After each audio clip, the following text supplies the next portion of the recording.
Time for another edition of the Broad Podcaster featuring me, Jennifer Fierro, right here in the Highland Lakes. The Burnet baseball team season came to an end over the weekend.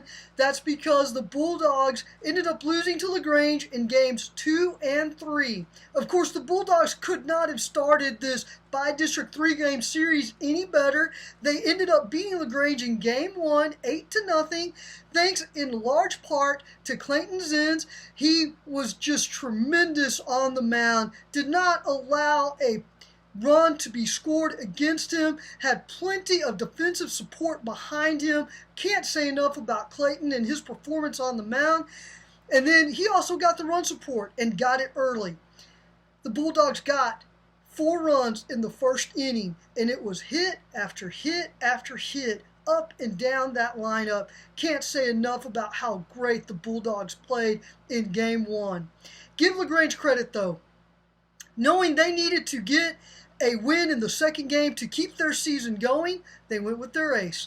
Through 6 innings, he pitched a no-hitter, only issued 1 free base, which was a walk, and got all the runs he needed in the first inning when the Leopards scored 3 unanswered, and Grange ended up winning game 2, 3-0.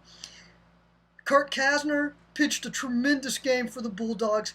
Can't say enough about him. Just that opening inning was the difference in that contest. Both teams came back on Saturday. That was a 1-0 win for Grange. That game went to 8 innings. Grange led off with the single, got the leadoff batter on base. He was bunted to second base, and then the next batter came up and hit an RBI single to left field that ended up being the difference in the game.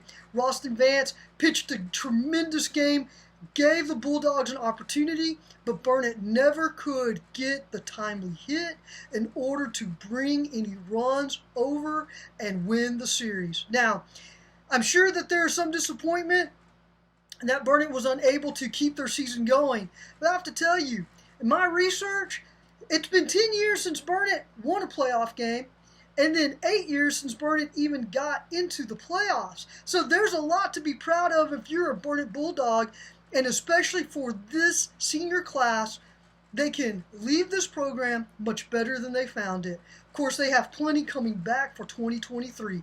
I tip my hat to these Bulldogs. They were a lot of fun to cover, and it was a lot of fun to watch them develop this season. I have all of these stories on TexasChalkTalk.com. That's where you'll find my stories. Jennifer Fierro, your broad podcaster. Almost forgot.